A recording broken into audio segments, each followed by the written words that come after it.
Virus corona bukan saja memisahkan orang-orang yang kita kasihi dan kita cintai, tapi ternyata virus corona membuat adanya silang pendapat dari pendeta-pendeta besar yang ada di Indonesia.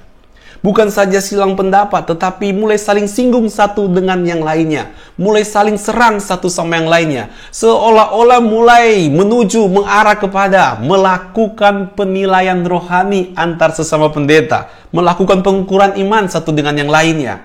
Padahal sama-sama satu korps hamba Tuhan, pendeta. Apakah itu bagian dari pelayanan?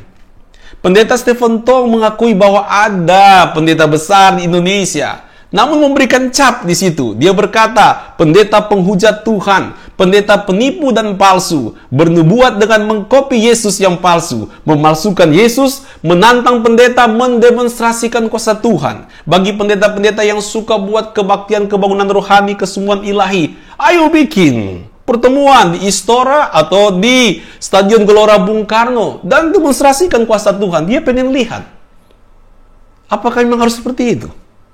Dan juga ada pendeta besar lainnya, pendeta Gilbert Lumoendong, yang berkata, dia memberikan stempel, dia mengucapkan, pendeta berhati busuk, menggunting dalam lipatan, merasa diri paling hebat dan paling benar, mulut kotor, hati tidak bersih, bahkan sudah dikuasai oleh roh kegelapan. Memang tidak menyebut nama. Pendeta Stephen Tong dan pendeta Gilbert Lumoendong tidak menyebut nama siapa pendeta besar yang mereka maksudkan. Tetapi kan cuman gak bodoh-bodoh amat. Saya kasih contoh. Jika di gereja ada pendeta yang lagi khotbah, tiba-tiba ada salah satu majelis dengar dan lama-lama udah mulai ngantuk dan sempat ketiduran sedikit. Lalu pendeta ini mulai berkata, kita harus bangun, jangan tidur, semangat dalam pelayanan, jangan sampai mendengarkan firman Tuhan kita tidak perhatikan.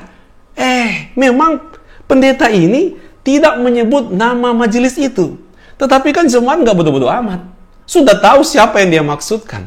Demikian juga yang terjadi pada saat ini. Jemaat, orang percaya pasti ngerti siapa yang dimaksudkan. Gak mungkin enggak. Dan saudaraku dalam kasih Tuhan Yesus Kristus, pendeta Niko menyampaikan kebenaran firman Tuhan. Dia berbicara tentang peperangan rohani. Dan ternyata rupanya peperangan rohani ini suka menggunakan istilah suara Tuhan, berbicara dengan menggunakan istilah Tuhan berbicara, adanya nubuatan dan sebagainya. Ternyata juga nggak semua pendeta bisa paham tentang istilah suara Tuhan, Tuhan berbicara, ada nubuatan dalam konteks peperangan rohani. Rupanya memang harus lebih hati-hati ya, untuk memahami maksud perkataan yang diucapkan dengan konteks yang ada. Dan itu mulai terjadi banyak hal yang memang membuat banyak orang kaget. Mulai ada singgung teologi dan sebagainya, aliran dan sebagainya. Padahal pada saat inilah kita harus belajar untuk bersatu di dalam kasih satu dengan yang lainnya. Saudaraku dalam kasih Tuhan Yesus Kristus, yang perlu kita pelajari pada saat ini adalah apakah Alkitab mengajarkan kepada kita untuk melakukan penilaian rohani sesama kita. Melakukan penghakiman seperti itu. Di Alkitab memang mengajarkan untuk menegur kesalahan, bukan untuk menghakimi dengan menilai kerohanian seseorang, bukan. Tetapi untuk mengajarkan menegur kesalahan. Contoh, ketika Paulus menegur Petrus, tetapi yang Paulus tegur adalah kesalahan Petrus, bukan melakukan penilaian rohani tentang Petrus, bukan menghakimi Petrus, bukan. Tetapi menegur kesalahannya, bukan kepribadian orang itu tentang rohaninya, bukan. Tapi kesalahannya pada waktu itu. Kita lihat firman Tuhan. Galatia pasal yang kedua, ayatnya yang ke-11 dan 14. Saya akan bacakan. Tetapi waktu Kefas datang ke Antiokhia, aku berterang-terang menentangnya sebab ia salah. Karena sebelum beberapa orang dari kalangan Yakobus datang, ia makan sehidangan dengan saudara-saudara yang tidak bersunat. Tetapi setelah mereka datang, ia mengundurkan diri dan menjauhi mereka karena takut akan saudara-saudara yang bersunat. Dan orang-orang Yahudi yang lain pun turut berlaku munafik dengan dia, sehingga Barnabas sendiri turut terseret oleh kemunafikan mereka.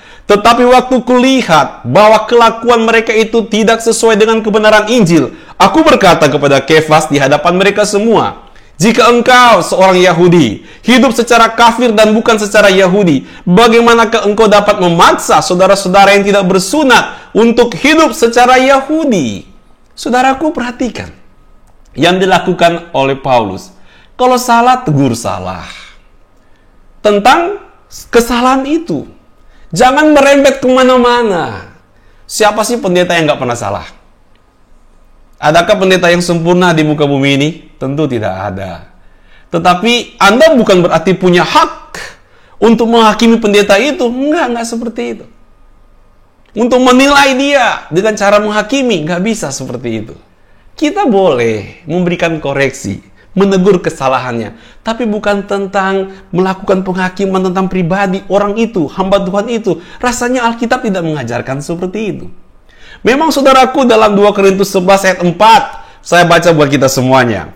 Sebab kamu sabar saja jika ada seorang datang memberitakan Yesus yang lain daripada yang telah kami beritakan, atau memberikan kepada kamu roh yang lain daripada yang telah kamu terima, atau Injil yang lain daripada yang telah kamu terima. Saudaraku dalam kasih Tuhan Yesus Kristus, bukan berarti juga kita harus sabar terhadap ajaran yang keliru. Tetapi ayat firman Tuhan ini mengingatkan, kalau ada Injil yang lain, boleh kita koreksi, kita bicara tegas, nggak apa-apa. Kalau bicara Injil yang lain, kita kan punya core belief, punya tentang kepercayaan kita yang kita akui bersama-sama. Kalau sudah menyimpang dari core belief, dari inti kepercayaan kita sebagai orang Kristen, nah itu lain cerita. Kita bisa katakan itu sesat dan sebagainya. Tetapi selama tidak menyimpang dari inti iman Kristen, dari core belief kita sebagai orang percaya, kita semuanya saudara dalam Tuhan. Kenapa harus saling menghakimi satu dengan yang lainnya? Apa itu core belief orang percaya? Inti iman Kristen ada di 1 Korintus pasal 15.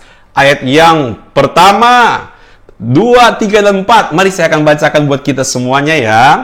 Dan sekarang saudara-saudara, aku mau mengingatkan kamu kepada Injil yang aku beritakan kepadamu, dan yang kamu terima, dan yang di dalamnya kamu teguh berdiri. Ayat yang kedua, oleh Injil itu kamu diselamatkan, asal kamu teguh berpegang padanya, seperti yang telah diberitakan, yang telah kuberitakan kepadamu.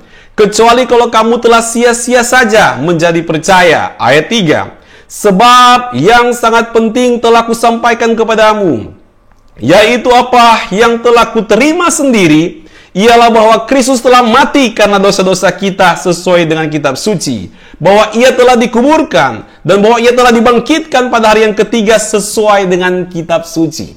Itu inti iman Kristen. Inti iman Kristen adalah Yesus adalah Allah yang telah menjadi manusia. Yesus Kristus telah mati di kayu salib. Yesus Kristus pada hari yang ketiga bangkit dari antara orang mati. Yesus Kristus juga akan datang kedua kali untuk menghakimi orang yang hidup dan yang mati. Itu iman kita. Selama core belief kita ini tentang Allah yang menjadi manusia, tentang Allah yang Yesus Kristus yang telah mati di kayu salib, yang telah bangkit pada hari ketiga, yang naik ke surga dan akan datang kedua kali untuk menghakimi bumi ini, menghakimi orang-orang yang hidup dan orang yang sudah mati. Selama core belief kita ini sama, kita masih saudara dalam Tuhan. Kita harus saling dukung-mendukung satu sama yang lain. Kita harus menunjukkan bahwa kita betul-betul seperti doa Yesus Kristus.